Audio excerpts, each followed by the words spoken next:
Okay, એટલે આપણે બંધ કરવું છે અહીંયા? ઓકે, થોડું ચલાવીએ જોઈએ. હા, એટલે મને લાગે બહુ પૂરું થઈ જશે કદાચ.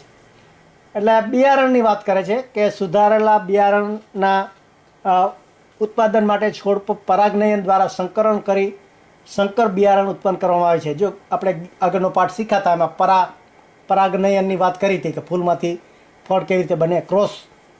ક્રોસ હાઇબ્રિડનું જે અહીંયા વાત કરે છે કે શંકર આપણે બનાવ્યો કપાસને કેવી રીતે. અને પછી સૂર્યમુખી, કપાસ, એરંડા, ડાંગર વગેરે જેવા પાકોનું હાઇબ્રિડ બિયારણ ખેડૂતો તૈયાર કરે છે. એટલે આવી રીતે પછી આ ચોથા પેજ ઉપર હાઇડ્રોપોનિક્સની વાત કરે છે. હાઇડ્રોપોનિક્સ, હાઇડ્રો એટલે પાણી અને પોનિક્સ એટલે પોનિક્સનો અર્થ જેમત કે શ્રમ થાય છે. હાઇડ્રોપોનિક્સ ખેતી પદ્ધતિ એટલે કે જમીન વિના ખેતી કરવાની પદ્ધતિ. જ્યાં ખેતીલાયક જમીન ઓછી છે અથવા નથી, તેમજ સિંચાઈ માટે પાણી ઓછું છે તેવા સ્થળોએ આ પદ્ધતિની દ્વારા ખેતી કરી શકાય છે. એટલે હાઇડ્રોપોનિક્સ ખેતીના 3 પ્રકાર છે કે વોટર કલ્ચર પદ્ધતિ, ગ્રેવલ કલ્ચર પદ્ધતિ અને સેન્ડ કલ્ચર પદ્ધતિ.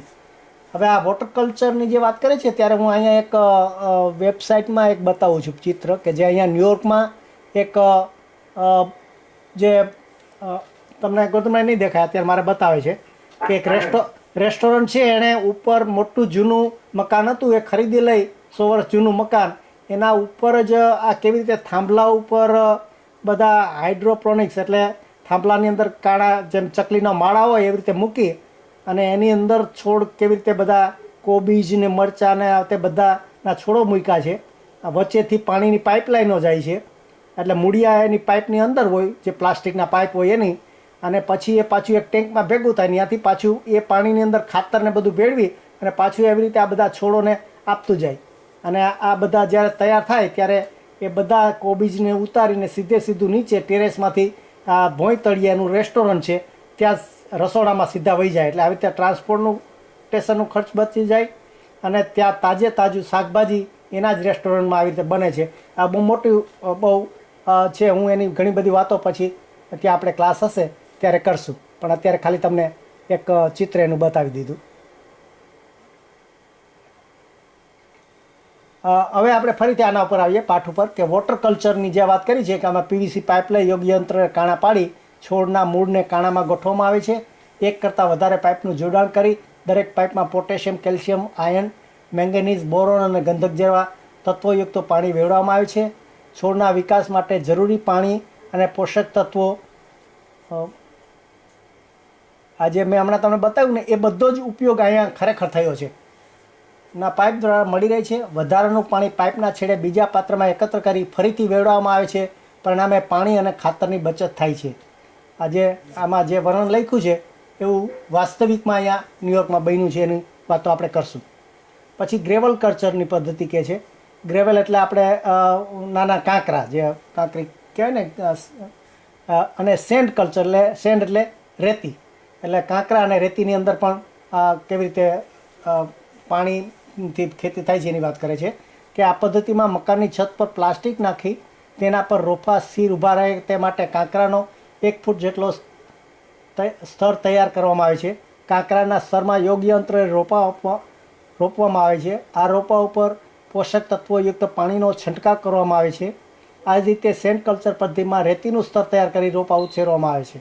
હાઇડ્રોપોનિક્સ પદ્ધતિમાં નાના ફૂલ છોડ, શાકભાજી, દ્રાક્ષ અને સ્ટ્રોબેરી જેવા ફળોની ખેતી કરી શકાય. આ પદ્ધતિમાં છોડનો વિકાસ ઝડપથી થાય છે તેમજ ઉત્પાદન સામાન્ય કરતાં વધુ મળે છે. એટલે હું હમણાં ગયા અઠવાડિયે જ અહીંયા બોટાનિકલ ગાર્ડનમાં ગયેલો. ત્યાં એક બીજો પ્રયોગ થઈ રહ્યો છે કે આપણે ઘાસની ગાસડીઓ હોય ને નાની નાની, એના ઉપર કેવી રીતે ખેતી કરે છે એનું ચિત્રો પણ હું ત્યાં આવીશ ત્યારે ક્લાસમાં બતાવીશ. અને અહીંયા તમારે સુરતમાં એક ગાર્ડનમાં એક ખેડૂતે શરૂ કર્યું છે, નાળિયેરના છોતરાનો પેલામાં કરી અને એની અંદર આ ખેતી કરી. અચ્છા, ઓકે. એટલે એવું થયું અહીંયા ઘાસની નાની નાની અહીંયા ગાસડી હોય ને એનો પ્રયોગ હતો આમાં. પણ એટલે એના ઉપર પણ એટલે કારણ કે એમાં નિંદામણનો કશો પ્રશ્ન ના રહે એટલે બીજા બધું બચી જાય એમ કે.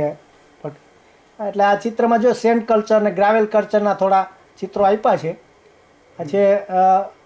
પછી એના પેજ ઉપર છે બરીડ ઇરિગેશન પદ્ધતિ. બરીડ એટલે ઢંકાયેલું, એટલે જમીનની અંદર પાઇપલાઇન ઘણી વખત ઢાંકી દે અને એટલે ડ્રીપ ઇરિગેશનની એનું કહે છે કે આ પ્રકારની સિંચાઈ પદ્ધતિમાં ટપક પદ્ધતિમાં વપાતી પાઇપને જમીનમાં 50 સેન્ટીમીટરની ઊંડાઈએ દબાવવામાં આવે છે.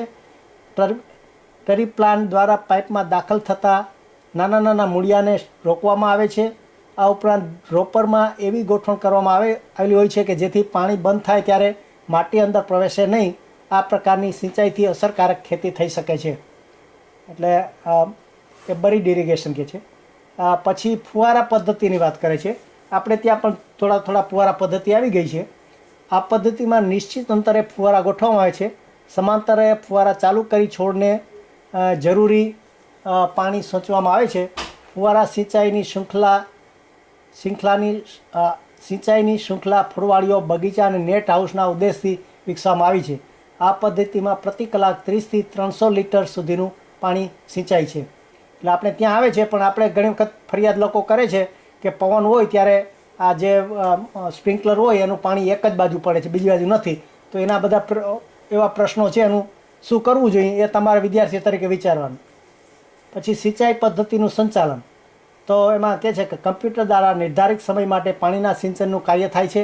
કમ્પ્યુટર સિસ્ટમમાં ખાતર અથવા પાણીના છંટકાવનું પ્રમાણ નિશ્ચિત કરવામાં આવ્યું હોય ત્યારે તે વિશ્વસનીય રીતે નિશ્ચિત સમયમાં નિશ્ચિત પ્રમાણે છંટકાવ કરી આપમેળે બંધ થાય છે.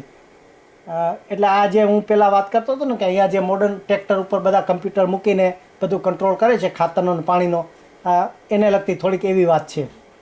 પછી જમીનમાં દટાયેલા ભેજ માપક યંત્રો જમીનમાં સંગ્રહાયેલ ભેજ વિશે કમ્પ્યુટર પ્રોગ્રામમાં માહિતી આપે છે. આ સાધનો કમ્પ્યુટર સાથે જોડાયેલા હોય છે, જે સિંચાઈ વ્યવસ્થાના સ્વસંચાલન સુવિધા જ્યારે જરૂર હોય ત્યારે માહિતી આપે છે. એટલે આ રીતે આપણે અહીંયા પાઠ પૂરો થાય છે.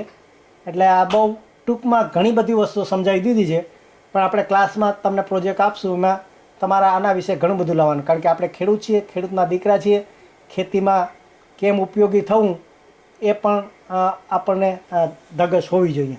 એટલે આપણે જ્યારે ક્લાસમાં મળશું ત્યારે આ ચેપ્ટર પર ઘણું બધું કરશું. અહીંયા ખાલી આપણે આ 20 મિનિટનો જ વિડીયો લીધો છે. ઓકે, ચાલો બાય. તમારે ગૌતમભાઈ એડ કરવાનું છે કંઈ હવે? બરોબર છે, નહીં એમાં નથી કરવાનું. કાલે બેક્ટેરિયા છે, બેક્ટેરિયા વાંચીને આવે છે.